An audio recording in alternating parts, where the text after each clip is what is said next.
Puji Tuhan, saya sampaikan selamat pagi dan salam sejahtera dalam Tuhan Yesus Kristus. Sungguh bersyukur kita boleh kembali bersama-sama beribadah untuk memuji memuliakan Tuhan yang begitu mengasihi kita. Amin. Adalah tugas kita untuk mengucap syukur, berterima kasih, melayani Dia, sebab apa yang telah terima dari Dia sungguh sangat besar, yaitu keselamatan jiwa kita. Mari kita membaca di dalam Injil Lukas. Saya akan kembali ke Injil Lukas. Pasal 17 ayat 20 sampai ayat yang ke-37. Saya akan menyampaikan kebenaran firman Tuhan tentang kerajaan Allah. Ya. Lukas pasal 17 ayat 20 sampai ayat yang ke-37, mari kita simak ayat-ayat ini. Demikian firman Tuhan.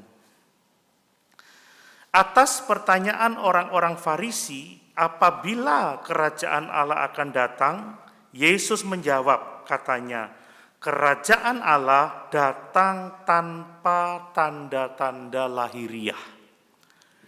Juga orang tidak dapat mengatakan, lihat, ia ada di sini, atau ia ada di sana.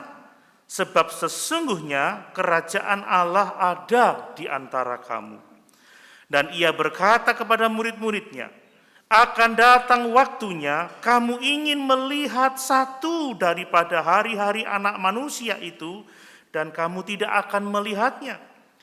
Dan orang akan berkata kepadamu, lihat ia ada di sana, lihat ia ada di sini. Jangan kamu pergi ke situ, jangan kamu ikut. Sebab sama seperti kilat memancar dari ujung langit yang satu ke ujung langit yang lain, demikian pula lah kelak halnya anak manusia pada hari kedatangannya. Tetapi ia harus menanggung banyak penderitaan dahulu dan ditolak oleh angkatan ini. Dan sama seperti terjadi pada zaman Nuh, demikian pula lah halnya kelak pada hari-hari anak manusia. Mereka makan dan minum, mereka kawin dan dikawinkan, sampai kepada hari Nuh masuk ke dalam bahtera, lalu datanglah air bah dan membinasakan mereka semua. Demikian juga seperti yang terjadi di zaman Lot. Mereka makan dan minum, mereka membeli dan menjual, mereka menanam dan membangun. Tetapi pada hari Lot pergi keluar dari Sodom, turunlah hujan api dan hujan belerang dari langit dan membinasakan mereka semua. Demikianlah halnya kelak pada hari di mana anak manusia menyatakan dirinya. Barang siapa pada hari itu sedang di peranginan di atas rumah dan barang-barangnya ada di dalam rumah, janganlah ia turun untuk mengambilnya. Dan demikian juga orang yang sedang di ladang, janganlah ia kembali. Ingatlah akan istri Lot. Barang siapa berusaha memelihara nyawanya, ia akan kehilangan nyawanya.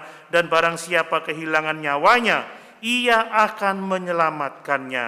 Aku berkata kepadamu, pada malam itu ada dua orang di atas satu tempat tidur, yang seorang akan dibawa dan yang lain akan ditinggalkan.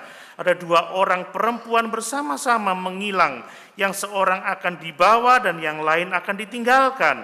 Kalau ada dua orang di ladang, yang seorang akan dibawa dan yang lain akan ditinggalkan. Kata mereka kepada Yesus, di mana Tuhan? Katanya kepada mereka, di mana ada mayat, di situ berkerumun burung nasar. Haleluya.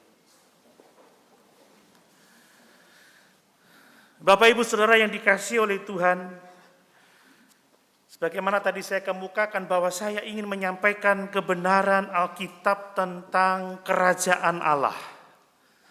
Berbicara tentang kerajaan Allah dalam ayat-ayat ini, Tuhan Yesus dia mengajarkan tentang bagaimana kita dapat berada di dalam kerajaan Allah.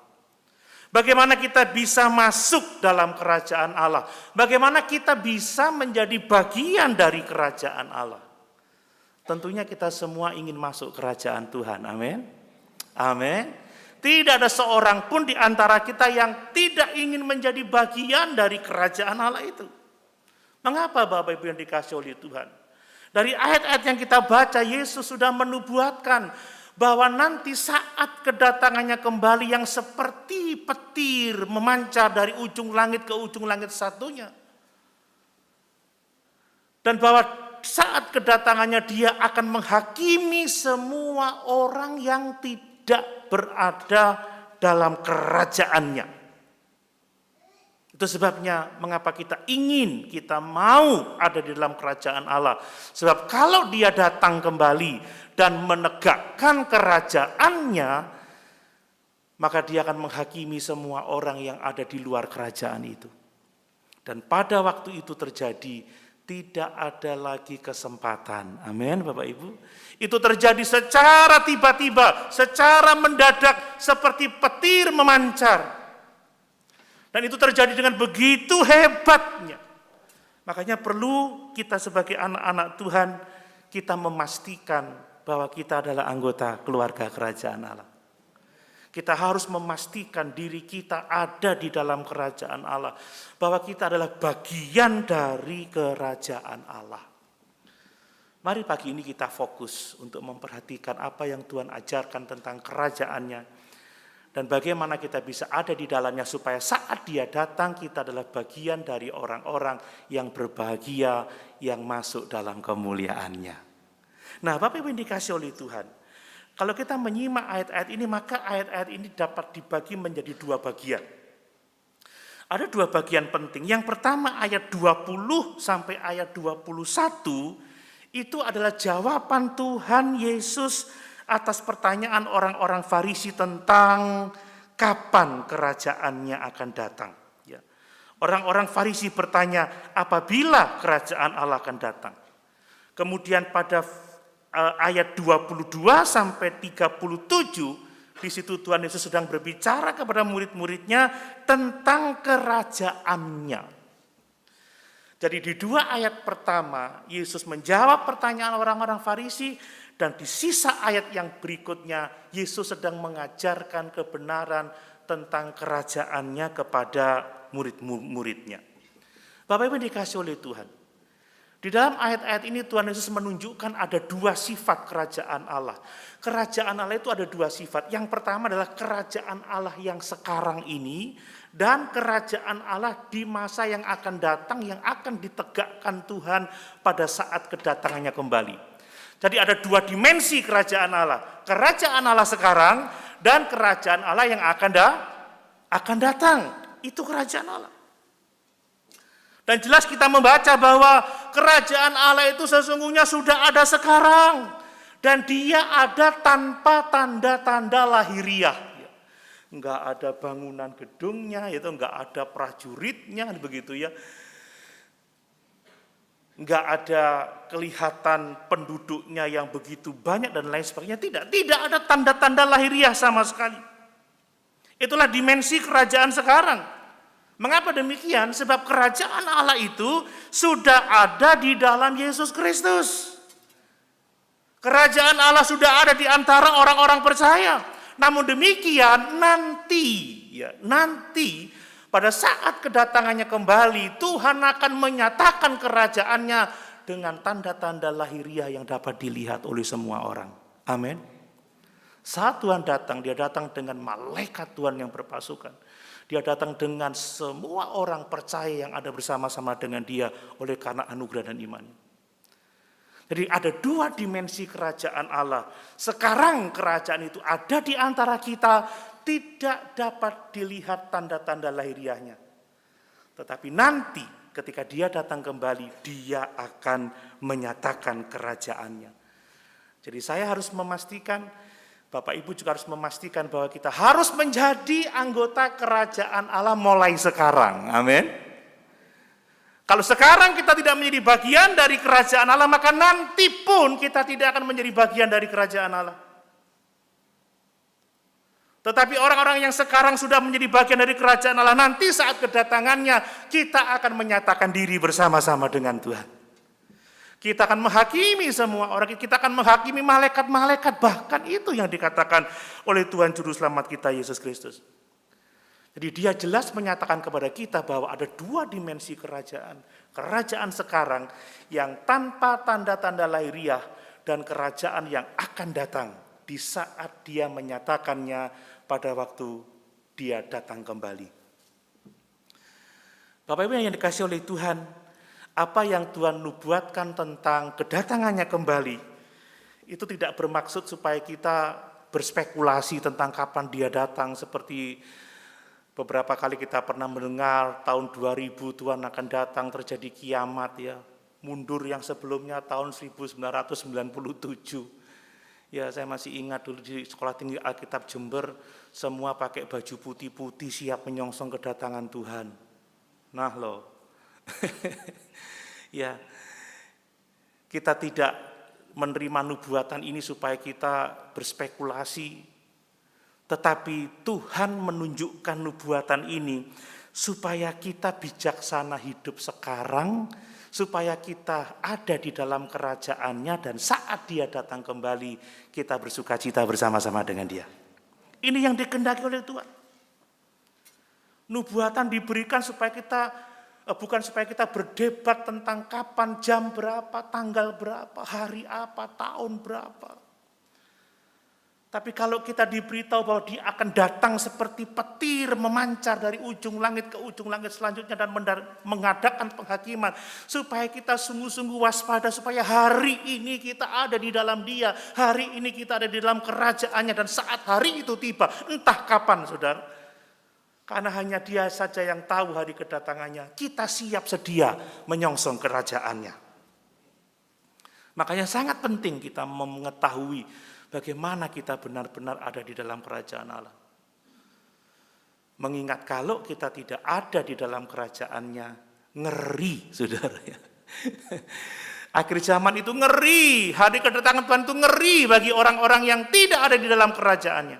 Orang-orang akan menyadari sebagai realitas yang sangat buruk. Karena semua orang akan terlambat jika hari ini, selagi masih ada kesempatan, kita tidak ada di dalam kerajaan Allah. Mari saya akan menunjukkan setidaknya ada dua hal besar yang perlu kita ketahui dari kemarin ini. Yang pertama, perhatikan bahwa kalau kita mau sungguh-sungguh masuk dalam bagian kerajaan Allah, kita harus punya hubungan yang benar dengan Tuhan. Amin. Keselamatan itu selalu bicara tentang hubungan, seperti minggu sore yang lalu saya katakan. Bicara soal koneksi, saudara. Bicara soal persekutuan. Yesus dalam doanya mengatakan inilah hidup yang kekal itu kalau kita mengenal Bapa pencipta langit dan bumi dan Yesus Kristus yang diutusnya itu.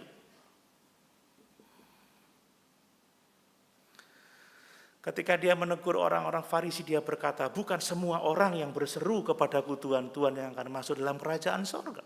Tetapi mereka yang melakukan kehendak Bapakku, mereka yang memiliki hubungan dengan aku, mereka yang memiliki persekutuan dengan aku. Ingat, dosa itu memisahkan kita dari Allah. Dosa mengasingkan kita dari Tuhan. Tetapi Yesus Kristus itu mendamaikan kita supaya kita beroleh persekutuan dengan Dia. Dan dalam persekutuan dengan Dia, kita diselamatkan. Kita dapat menjadi anggota bagian dari kerajaan Allah. Makanya pastikan bahwa kita punya hubungan dengan Dia. Pastikan kita hidup dalam persekutuan dengan Dia. Saudara, ada tanda-tanda loh, ada bukti-bukti loh bagi orang yang bersekutu dengan Dia. Di antaranya manusia batiniahnya diperbarui, pikirannya diperbarui. Amin. Ya, kemudian kehendaknya, sikapnya diperbaharui, hidup menjadi serupa dengan Yesus, tidak lagi dikuasai dengan keinginan daging, tetapi hidup dalam ketaatan kepada Tuhan.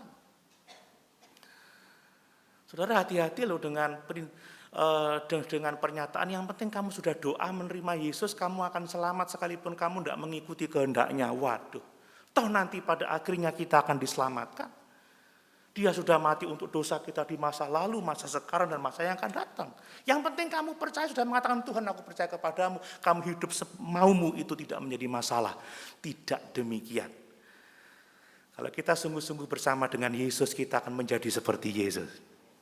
Bapak Ibu, orang itu akan cenderung menjadi serupa dengan siapa dia bergaul. Makanya hati-hati dengan pergaulan.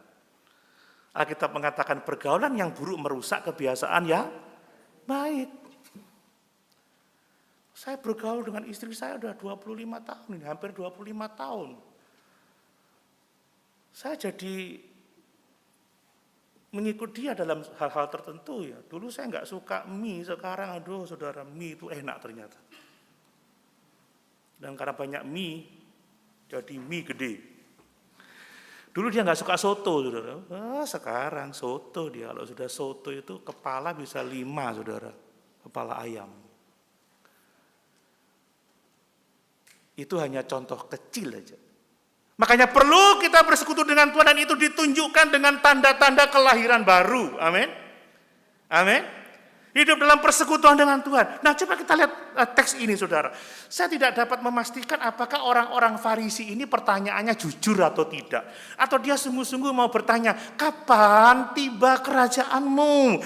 Atau apabila kerajaan Allah akan datang? Apakah dia benar-benar bertanya untuk mencari jawaban dan dia membutuhkan jawaban itu, atau dia mengejek Yesus, mencobai Yesus, atau dia ingin mengatakan mana Injil kerajaanmu? Katanya kerajaanmu akan datang, katanya engkau raja, katanya engkau adalah pemerintah, tetapi mana kerajaanmu? Mana? Dia mau mengejek Yesus. Kenapa dia menanyakan dan mengejek Yesus? Karena dia tidak tahu bahwa kerajaan Allah itu ada 2 dimensi. Makanya Yesus menjawab dengan tegas bahwa kerajaan Allah datang tanpa tanda-tanda lahiriah. Amin, Bapak Ibu. Keyakinan orang Yahudi itu bahwa Mesias akan datang dan menegakkan kerajaan Allah dengan raja yang besar seperti Daud, dengan pasukan yang besar dan menggulingkan kerajaan Roma yang menjajah Israel. Tetapi pada waktu itu yang muncul siapa? Geletek, yang muncul tukang kayu. Orang Jawa bilang itu, geletek, yang muncul siapa? 10 orang nelayan, 12 muridnya itu nelayan semuanya. Mana tanda-tanda kerajaanmu? Kapan kerajaanmu datang? Kapan kau menyatakan diri sebagai raja dengan prajurit pasukan yang besar? Jadi Yesus menjawab mereka, kerajaan Allah datang tanpa tanda-tanda lahiriah. Juga orang tidak dapat mengatakan, lihat ia ada di sini atau ia ada di sana, sebab sesungguhnya kerajaan Allah ada di antara kamu. Apa yang dimaksud oleh Tuhan Yesus? Hei orang-orang Farisi, sesungguhnya kerajaan Allah ada di tengah-tengah kamu dalam pribadi sang raja. Namun kamu tidak dapat memahaminya sebab kamu mengharapkan dengan cara yang berbeda. Saudara, sesungguhnya Allah itu ada bersama-sama dengan kita. Pemerintahannya ada bersama-sama dengan kita. Tetapi yang sering kali membuat kita tidak bisa melihat kerajaan itu karena kita mengharapkan dengan cara yang berbeda. Amin. Amin. Kan begitu. Kita maunya seperti Musa. Kalau pas jalan raya macet, tongkat kita angkat, semua minggir mobil-mobil. Gitu. Kalau ada antrian panjang di mana kita maunya, Tuhan sertai kami, lalu mereka semua minggir, kita lewat di jalan rata. Tapi tidak seperti itu selamanya Allah melakukan hak-haknya. Sekalipun mungkin kita dalam penderitaan, kalau kita kuat, kalau kita diberi kemampuan, semua karena berkat Tuhan ada bersama-sama dengan kita. Masalahnya orang itu seringkali mengharapkan sesuatu yang berbeda dari yang dikehendaki oleh Allah.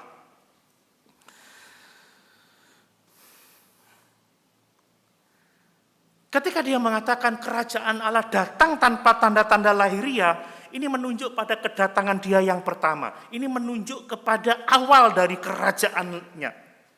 Maksudnya seperti ini Bapak Ibu yang dikasih oleh Tuhan. Bahwa ini awal dari kerajaannya. Melalui kedatangannya yang pertama, Yesus melakukan karya penebusan dosa. Tetapi nanti segera akan datang, Yesus datang kembali dan menyatakan kerajaannya yang sesungguhnya. Jadi kedatangan awal kerajaan itu cenderung tidak kelihatan. Seperti sebiji sesawi yang tidak kelihatan. Tetapi tiba-tiba dia tumbuh dan menjadi pohon yang besar. Amin. Seperti kita orang-orang percaya, saudara. Kita yang percaya Yesus, kita yang menyerahkan hidup kita kepada ketuhanan Yesus, maka Yesus mulai memerintah dalam hati kita. Itulah kerajaan Allah, itulah pemerintahan Allah. Yesus mulai berkuasa atas kehidupan kita, dan dalam pengertian inilah kerajaan Allah ditegakkan. Seseorang yang percaya kepada Yesus, yang memberikan dirinya kepada Yesus, seseorang yang hidup dalam kekuasaan Yesus, pemerintahan Yesus, dia ada di dalam kerajaan Allah. Dan kerajaan Allah yang tidak ditandai dengan tanda-tanda lahir, yaitu nyata melalui gereja yang beriman melalui pemberitaan Injil Yesus Kristus. Bapak Ibu percaya kerajaan Allah ada di tengah-tengah kita? Saat kita percaya Yesus, Yesus mengaruniakan Roh Kudus kepada kita. Saat kita menyerahkan hidup kepada Tuhan, saat kita taat kepadanya, kita mengasihi Dia, itulah pemerintahan Allah yang dinyatakan kepada kita. Dan itu tidak akan terus seperti itu, sebab nanti tatkala Yesus datang kembali, kerajaan Allah akan mencapai bentuk yang sesungguhnya. Amin. Dia datang dan membangun kerajaannya.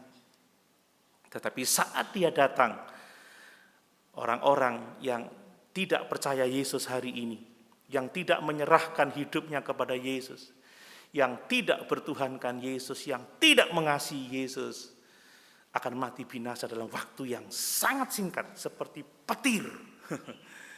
Dan mereka akan menderita selama-lamanya di dalam penghukuman yang kekal.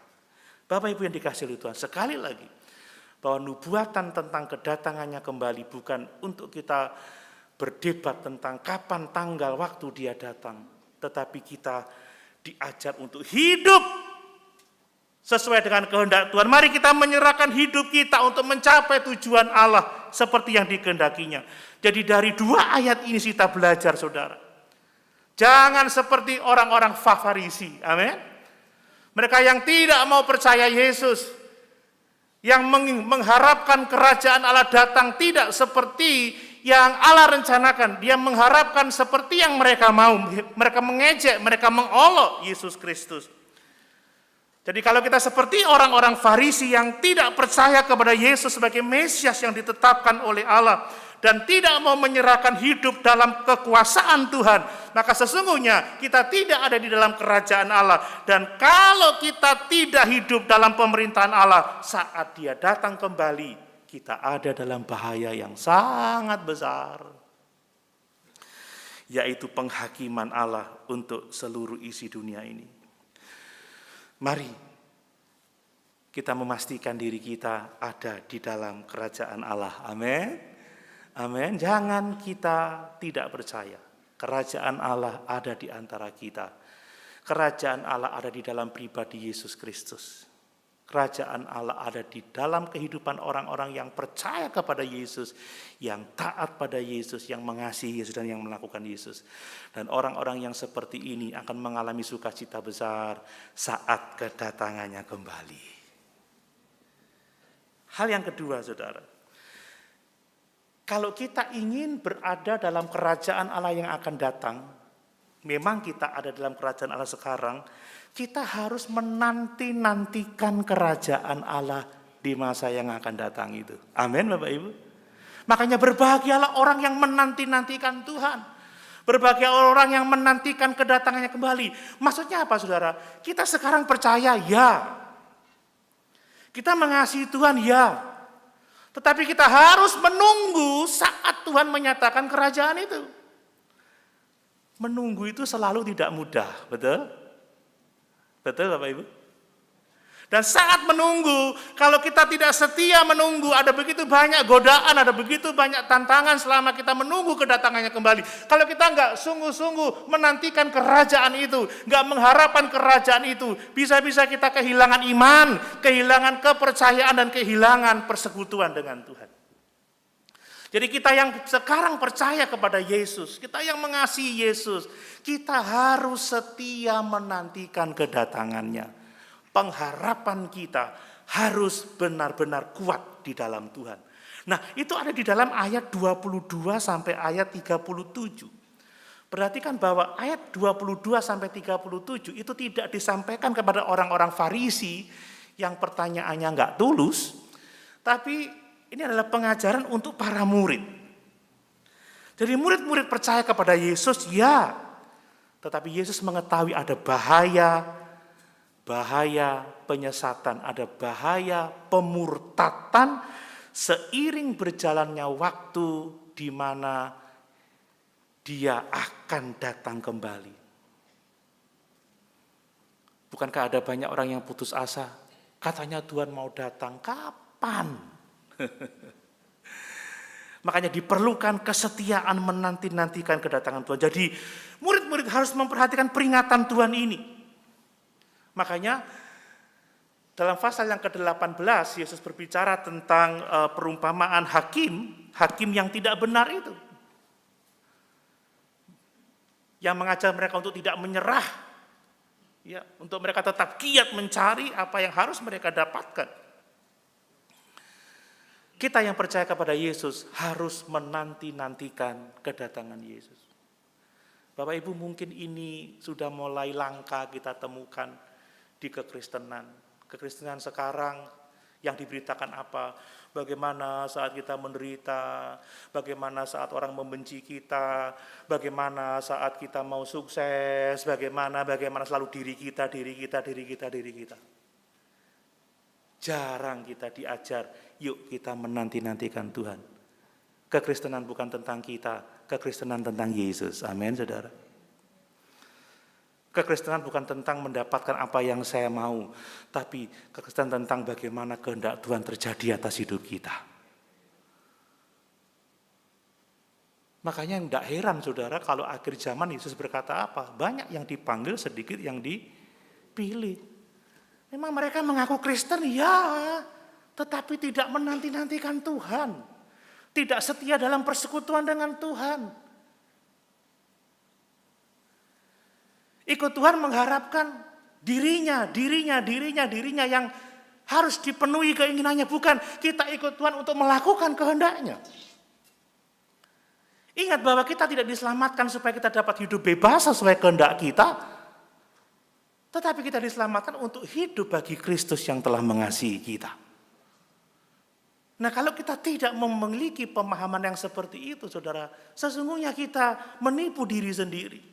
Karena barang siapa mengaku percaya kepada Yesus tetapi hidup untuk kepentingannya sendiri, hidup dalam kegelapan, sesungguhnya dia tidak memiliki persekutuan dengan Tuhan. Makanya mari kita setia menanti-nantikan kedatangan Tuhan. Nah, ada beberapa hal penting dari bagian ini, saudara. Kalau kita ingin berada di dalam kerajaan Allah di masa depan itu, saudara, kita harus sabar menantikan kedatangannya. Amin. Sabar, terus menanti-nantikan kedatangannya. Kita baca ayat yang ke-22. Dan ia berkata kepada murid-muridnya, akan ada waktunya kamu ingin melihat satu daripada hari-hari anak manusia itu, dan kamu tidak akan melihatnya. Apa ini, saudara? Satu hari dari hari-hari anak manusia itu bicara tentang hari kedatangannya kembali. Hari dia menegakkan kerajaannya. Dan dia mengatakan kepada murid-muridnya, ingat akan datang waktunya kamu ingin melihat kedatanganku kembali. Kamu ingin melihat aku menyatakan kerajaanku, tetapi kamu tidak akan melihatnya. Saudara, kalau kita menunggu yang ditunggu nggak muncul-muncul itu, waduh. Apalagi kalau yang ditunggu nggak datang. Tantangannya apa, saudara? Sudahlah. Pepesan kosong. Sudahlah, zong, kan begitu. Makanya Tuhan mengingatkan kita, saudara, saya tahu Rasul Paulus menantikan kedatangan Tuhan. Amin. Yohanes berkata apa dalam kitab Wahyu? Ya Tuhan, datanglah segera. Tapi sampai tahun 2023 ini, kita pun masih belum berjumpa dengan kedatangan Tuhan kembali. Apakah kita masih akan percaya Yesus? Amin. Nah, inilah kesabaran untuk menantikan kedatangan Tuhan. Udah diingatkan, kamu gak akan. Ada waktunya kamu ingin tapi kamu nggak melihatnya. Nah sekarang orang mulai berhalusinasi, berhayal. Hei Tuhan di sana, Tuhan di sana. Kata Yesus apa? Jangan ikut kalau ada orang yang seperti itu. Jadi ada saatnya kita sungguh-sungguh menantikan Tuhan, tetapi Tuhan belum datang juga. Dan untuk itu saudara, kita harus sabar menanti kedatangan Tuhan. Orang percaya mana yang gak menantikan kedatangan Tuhan? Saudara, saya maunya sih Tuhan ingin cepat kembali. Ya, bukankah kita berpikir tahun ini sukar, inflasi dan lain sebagainya. Ada harapan tetapi gak pasti saudara. Kalau kita sudah menderita sekarang, bagaimana anak-anak kita nanti? Tuhan, kapan Engkau datang? Kalau Tuhan datang semuanya beres. Loh, gak ada yang ngomong amin. Saudara lebih suka hidup di dunia kacau ini atau Tuhan datang dan mengangkat kita ke surga? Duh, kok sedikit yang mau ke surga ini? Saya dengar kaum muda besok Sabtu ini belajar jodohku. Tuhan, aku belum punya jodoh kok Tuhan datang. Lah kepriben. Tuhan, bisnisku baru aku bangun, Tuhan sudah datang, ini kepriben. Kalau saya tidak, Tuhan datang sekarang, haleluya. Itu jauh lebih baik karena hanya Tuhan yang dapat membereskan kekacauan dunia ini. Amin. Situasi ekonomi sulit, orang bilang usaha ini susah, usaha itu susah. Banyak kejahatan di mana-mana. Yesus datang kembali, Yesus datang kembali. Amin. Kalau saudara nggak benar-benar menantikan Tuhan, jangan-jangan saudara nggak rindu Tuhan, cuma rindu berkat-Nya aja. Seperti orang bilang, nggak mau orangnya tapi mau duitnya. Bapak Ibu, kita nggak hanya sekedar butuh berkat Tuhan, kita butuh Tuhannya. Sebab Tuhan itulah yang sesungguhnya menjadi berkat terbesar dalam kehidupan kita. Penyertaannya yang membedakan kita dengan bangsa-bangsa lain. Kalau boleh sekarang Tuhan datang, saudara, kalau kita ada dalam kerajaannya sekarang, kita anak-anak Tuhan, kita pasti bersukacita dalam kerajaan surga. Bapak Ibu, masih ada air mata hari-hari ini? Ada. Kita sering menangis dalam doa-doa kita. Kita bergumul, kita berdoa. Duh Tuhan, kok begini ya keadaan saya? Saya dapat message, Pak Pendeta, saya dulu berjemaat di Eklesia, doakan kami sekarang di sini. Ekonomi kami hancur, ekonomi kami sakit. Aduh, berat saudara. Tapi kalau Tuhan datang, seperti iman kita, di seberang sana. Mau ke seberang? Amin. Sekalipun belum sekarang ya. Yang udah di seberang sana itu udah bersukacita, saudara. Jadi jangan anggap orang yang meninggal dalam Tuhan itu kecelakaan, rugi, kebodohan bagi Paulus. Aku terlebih suka beralih dari tubuh ini untuk menetap pada Tuhan. Makanya kata Yohanes dalam Wahyu pasal 22, segeralah datang ya Tuhan, segeralah datang. Tetapi untuk itu saudara, kita harus menunggu, amin. Harus menunggu, kita harus sabar, setia, sebab kata Petrus akan ada pengecek, pencemooh. Kapan Tuhanmu datang? Kapan janji kedatangannya untuk membereskan dunia ini, untuk menegakkan kerajaannya? Kapan? Sejak Abraham, Ishak, Yakub sampai sekarang dia tidak datang juga. Semua masih tetap seperti sedia kala. Kapan dia datang? Sekalipun orang mencemooh kedatangan Tuhan tidak akan terjadi, Tuhan tetap akan datang menjemput kita. Tetap setia, tetap sabar. Dan jangan mau digoncangkan dengan apapun juga. Yang berikutnya saudara, kalau kita mau benar-benar ingin dalam kerajaan Allah di masa yang depan itu, kita harus berhikmat sekarang. Kita harus mengerti kebenaran sekarang, supaya kita tidak mudah disesatkan. Amin Bapak Ibu. Itulah sebabnya kenapa kita belajar Alkitab sungguh-sungguh.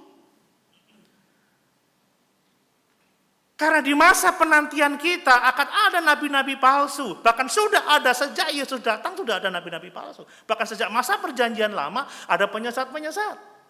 Kita harus memiliki hikmat, kita harus memiliki pengertian rohani yang benar.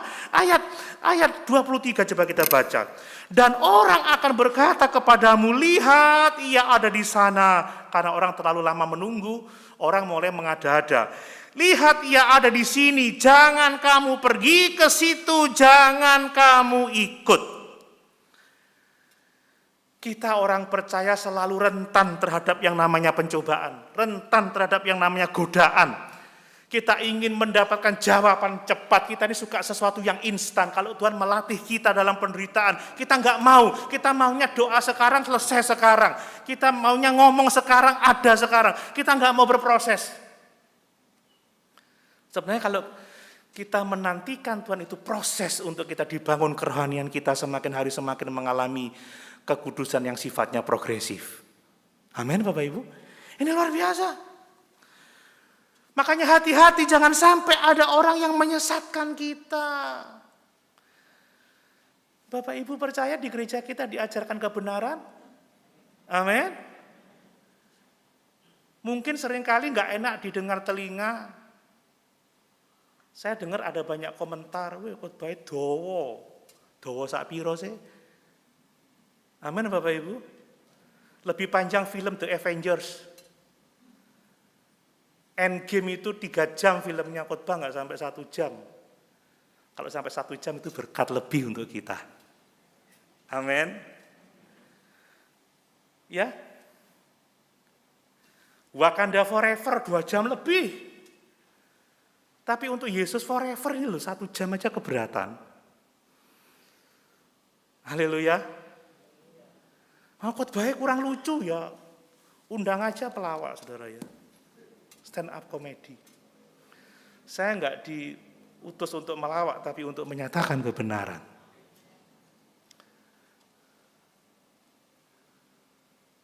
Oh enak kan, untuk kesaksian ini, memang kesaksian saya kan bisa palsu Bapak Ibu ya, tapi kesaksian Alkitab satu-satunya yang dapat dipertanggungjawabkan. Saudara, sebelum saya khotbah pagi ini, Sabtu malam saya dibawa Tuhan ke surga. Dia mengatakan kepada saya, waduh, orang terkagum-kagum. Tapi siapa yang bisa mengklarifikasi Tuhan bawa saya ke surga? Tapi kalau Paulus diangkat di langit tingkat 3 itu benar, ya dan amin, itu firman Allah. Amin. Makanya dalam Lukas 21 ayat yang ke-8 coba kita baca. Lukas 21 ayat yang ke-8, Yesus memperingatkan apa? Waspadalah supaya kamu jangan disesatkan, sebab banyak orang akan datang dengan memakai namaku dan berkata, akulah dia, dan saatnya sudah dekat, janganlah kamu mengikuti mereka. Jadi setan berusaha menyesatkan kita, dibutuhkan kecerdasan rohani, dibutuhkan pengertian, dibutuhkan hikmat, supaya kita tidak mudah disesatkan. Saudara, jangan mau diiming-imingi dengan sesuatu yang mudah. Ikut Tuhan tidak ada penderitaan, ikut Tuhan semuanya aman, semuanya lancar. Ingat, Yesus berkata apa? Barang siapa tidak menyangkal dirinya dan memikul salibnya dan mengikut aku, dia tidak layak menjadi muridku. Pertanyaannya, mau jalan mudah atau mau jalan sulit? Tuhan tidak pernah menjanjikan jalan mudah. Di dalam dunia ada 2 jalan. Yuk kita nyanyi. Lebar dan sempit.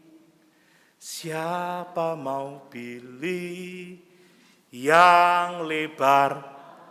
Nah itu yang mudah, yang lebar itu mudah. Jiwamu mati. Tapi yang sempit hidup berglori. Amin. Mari jangan mudah disesatkan, jangan mudah tertarik dengan janji-janji, janji-janji yang semuanya serba mudah. Semua orang pasti menjanjikan, kalau engkau setia, bisnismu lancar, kamu sehat, kamu kuat. Hei, memang ada orang-orang yang dikaruniai berkat seperti itu, tetapi tidak semua orang. Bahkan Yesus aja tidak menikmati itu. Amin Bapak Ibu. Kalau gurunya menderita, apalagi muridnya. Apakah kita mau lebih dari Yesus? Makanya barang siapa tidak mengikul salibnya, tidak menyangkal dirinya, tidak mengikut aku, dia tidak layak menjadi muridku. Yang terakhir, Bapak Ibu yang dikasihi Tuhan, ini cukup panjang tetapi mungkin saya perlu sedikit singkat ya. Jadi kalau kita ingin berada dalam kerajaan Allah yang akan datang, kita membutuhkan apa? Kita membutuhkan kesiapan di hari ini untuk menantikan hari kedatangan. Kita butuh kesiapan hari ini untuk apa? Untuk menghadapi penghakiman Allah di masa yang akan datang. Ayat 24-37 menekankan itu. Yesus akan datang dengan tiba-tiba seperti petir memancar dari ujung langit yang satu ke ujung langit yang lain. Dia akan menyatakan bahwa itu akan terjadi dengan begitu luar biasa. Tetapi sebelumnya dia harus menderita. Dia harus ditolak oleh angkatan yang jahat itu. Tapi baru setelah penderitaannya, fase awal kerajaanlah, dia akan datang menyatakan dirinya. Dan saat dia menyatakan diri, tidak ada lagi kesempatan. Semua akan menjadi terlambat untuk semua orang yang tidak percaya Yesus hari ini.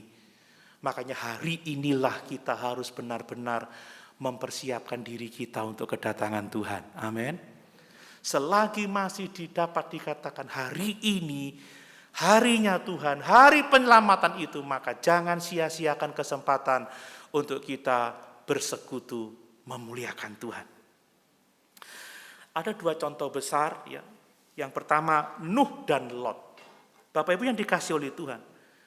Ini mengilustrasikan tentang kedatangan Tuhan kembali, bahwa kita harus siap menghadapi hari Tuhan itu.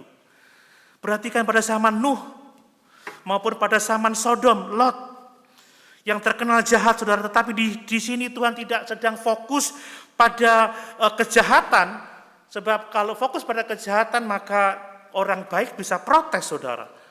Tetapi Yesus fokus pada apa? Pada orang yang tidak menyiapkan diri untuk hari kedatangannya. Orang hanya hidup untuk dirinya sendiri. Orang hanya hidup untuk hari ini. Orang tidak memikirkan Tuhan. Orang tidak memikirkan bahwa Tuhan akan datang kembali. Dia hanya memikirkan dirinya sendiri. Mengaku Kristen, kebaktian kagak, saudara, ya doa kagak. Kagak itu bahasa mana sih? Pelayanan tidak. Yang penting saya, yang penting hari ini, hidup untuk hari ini. Jadi orang-orang pada zaman Nuh, orang-orang pada zaman Lot, mereka hidup untuk dirinya sendiri. Tidak memikirkan peringatan Nuh bahwa akan ada banjir. Justru mereka mengolok-olok Nuh. Mereka tidak tahu bahwa akan ada penghakiman Sodom dan Gomora. Dan setelah Nuh naik bahtera, dan setelah Nuh bahteranya ditutup pintunya oleh Tuhan, maka hujan datang. Ketika hujan datang mereka tidak bisa berbuat apa-apa. Sudah terlambat. Pada saat Lot keluar dari Sodom dan Gomora, disitulah Allah menghujani Sodom dan Gomora dengan api dan belerang. Dan saat itu mereka tidak bisa tertawa lagi. Sebab tidak ada kesempatan lagi untuk bertobat. Mereka binasa dengan cara yang mengerikan. Saya mau mengatakan, tidak ada salahnya makan dan minum. Amin. Amin. Tidak ada salahnya menikah. Bapak Ibu kalau mau makan dan minum ajak saya. Sungguh ini. Mumpung saya nggak lagi diet. Kalau udah diet lagi, ibadah rayon pun saya nggak makan nanti. Tapi saya lagi tidak diet, mari kalau mau makan minum jangan sungkan, saudara. Ambil kesempatan yang ada. Haleluya. Mau menikah, enggak apa-apa, tapi jangan ajak saya menikah, saya sudah punya istri. Maksudnya yang masih belum menikah, ayo menikah. Gereja siap melayani. Tapi yang tidak boleh apa? Jangan mengabaikan Tuhan. Amin. Jangan kita tidak mengindahkan Tuhan. Jangan kita tidak berdoa, tidak beribadah, tidak melayani Tuhan. Bahaya.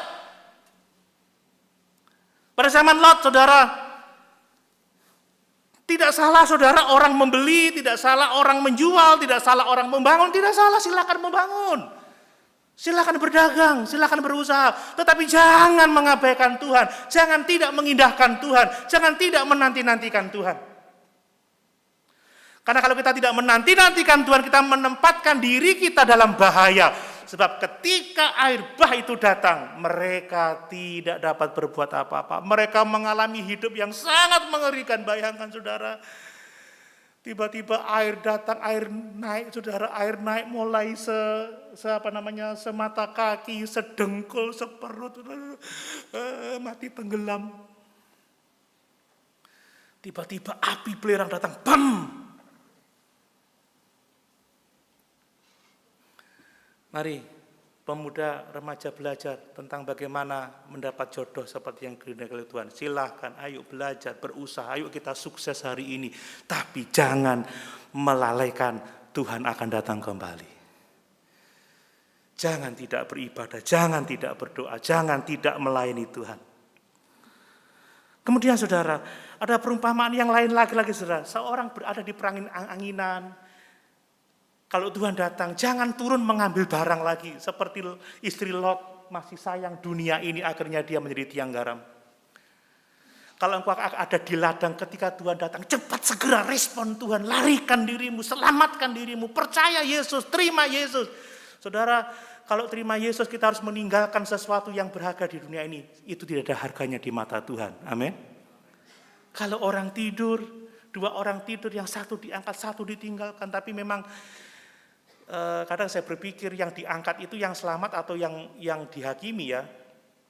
Tapi kecenderungannya yang selamat.